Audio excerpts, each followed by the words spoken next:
What's going on, YouTube? Blade Jockey here. I'm sorry it's been a long time since I put up a video. It's been, to my count, about 3 months or so. Literally, I think it was 3 months ago, 2 days ago, that I put my last video up. I'm sorry about that. For those of you who do follow the channel, you know that I've been in the middle of a moving process from Oklahoma back home to Pennsylvania, where I'm at now in the woods. That was another thing, why I've been gone for so long. Trying to find somewhere to film.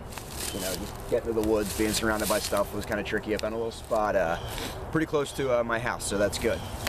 Alright, so today's video is going to be about Fatwood. And for those of you who don't know what Fatwood is, much like the cameraman I got right now, my little brother's out with me today. He's in the Scouts, and they don't really teach them anything about survival. They basically, like, from what he's been telling me, they just teach you how to tie knots nowadays. You know, back in the day when I was in Boy Scouts and stuff, we were doing all sorts of shit in the woods. They're actually not even allowed to carry a fixed blade when they're in the woods, which is the most ridiculous thing I've ever heard, because anybody who does survival knows your primary blade is a fixed blade no matter what. You're not going to go out in the woods with a folder and start chopping down trees. You know, it just doesn't happen. Alright, sorry I got off topic. Right, back to Fatwood. So for those of you who don't know what Fatwood is, it is a resin-soaked pine wood. Basically, when a branch, like you see up here, all these branches on the trees that are, you know, they're dead, the tree wants to heal itself. So what it does is it shoots what's called terpene. That name might sound familiar, and I'll explain why in a second. It shoots terpene to the base of the dead branch or the damaged spot of the tree, and becomes very hard resin. You know, just terpene. That's what it is. It's a very hard resin. Sorry, and it builds up at the base of the branch. So when you chop the branch, you can harvest the fatwood and get the terpene. Now, the word terpene sounds familiar to most of you because it's a very common product that you hear is associated with painting called turpentine. That's basically where they get turpentine from. It's a very flammable paint thinner, hence terpene. That's why fatwood is flammable. Now, I have some down here in this bag that I harvested yesterday from those trees that you just from the tree you just saw behind me. We've been walking around the woods for a couple minutes now trying to find more, but we haven't been successful as of yet. So we're gonna shoot this little spot real quick, show you what fatwood does, and then we're gonna show you how to harvest it, what to look for, and all that stuff. All right, so this is basically what fatwood is. You got it on camera there? You can see it? All right, cool. Fatwood, you can tell, is present because of this red hue, and I don't know if the camera's going to pick it up, but it's got like a glossy kind of enamel finish like you would see on a wood if it was to be soaked with something like this. You get it? All right, so this doesn't have much on it. You can see it from the outside where the bark would be towards the center. That about 1/8 inch thick red hue there, that's all fatwood.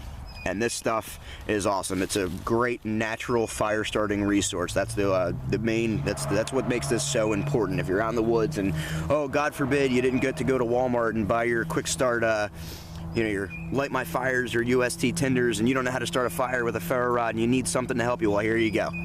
Find this in the woods. Now, the main way you're gonna find this is, like I pointed out before, look for dead branches. Come back up the tree. Look for dead branches on the tree.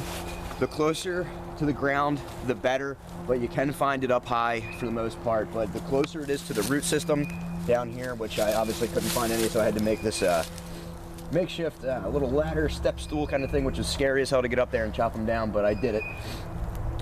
Like I said, the closer to the ground, the better, because the root system is what has the terpene, and that brings it up. It travels from the ground up. So the lower on the tree, the better. All right, so two things you can look for when you're looking for fatwood is obviously dead branches, or any damaged part of the tree is going to have it. The damaged part of the tree, like say right here was, you know, damaged or whatever. There was a big, you know, chunk of bark missing all the way down to the internals, you know, the soft wood on the inside. That's going to be completely soaked in sap. So if you see sap, terpene, the resin, you know, fatwood is going to be present. That's one of the biggest identifiers. Now you don't have to just find it on live trees with dead branches. Say a pine tree fell over. Say a pine tree fell over. You can find it there. It's just harder to do so. I was watching a video the other day. I forget his name. I'm going to put it on the screen now. It's going to pop up. I just want to give credit where credit's due. He had the same issue I did the first time I came out to look for fatwood. When you're harvesting like from a dead pine tree, you're thinking you're finding fatwood, but 80% of the time I always thought I was finding it. I was just finding damp wood, damp pine wood. When it is, you know, when pine wood's wet, it looks like it has fatwood because it gets that red hue, like I showed you earlier with that fatwood that I found. It gets a red hue and looks like you're finding fatwood, but you're not, and you just totally wasted your time. You exerted way too much energy. So it would be better to look for dead branches on a live tree. That's the best way to do it. Now we're gonna pause the video. I'm gonna set up a little thing here. I'm gonna show you how to use fatwood and why it is such an amazing thing. All right, one thing I forgot to mention before I go down here and show you guys how to use this stuff. When you're harvesting the fatwood, get as close to the tree as possible on that dead branch. If you guys look up here, I don't know, is it showing up on the camera, Chris? Those cut branches?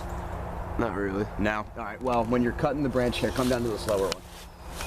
When you're cutting the branch, you want to be as close to the base of the branch as possible, because that's where most of the fatwood is going to be. When it's on a live tree and it's up this high, you're only going to get, you know, if you get lucky, I got lucky, I got a couple inches out of it, but you're only going to get maybe 1 or 2 inches of fatwood off of this. So like I said, the lower the better. All right, so let's come down here to this little spot we got set up, and I'll show you guys how to use it. I can get my knife out of my holster, all right, out of the sheath. All right, so you're going to take your fixed blade knife, having a 90-degree sharp angle spine on a knife really helps. If not, you know, I hope you have something that you can scrape it with. Hopefully your knife does have a 90-degree spine. If not, if you got a Leatherman, most of the tools on that work too. But you're gonna need something to scrape this resin. So what you're gonna do is you're gonna take your fatwood, put it on a dry surface, take your 90-degree spine, and just like you're shaving bark or, you know, whatever off of a branch, you're just gonna go ahead and shave the fatwood nice and fluffy and pile it up. Now this piece is kind of messed up, so I'm gonna baton this real quick to make it a little bit thinner. Stand by, guys, give me 2 seconds. There we go, perfect. Get a better angle here. All right, just take your spine and shave it off. Just make sure you're able to collect it and get it in a pile.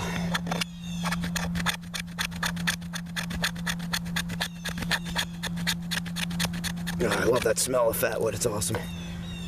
It smells like paint thinner. You can definitely tell when you have fatwood when you're shaving it. So you like the smell of paint thinner? Well, I mean, no, just natural. This natural stuff smells good. You shut your mouth, wise guy.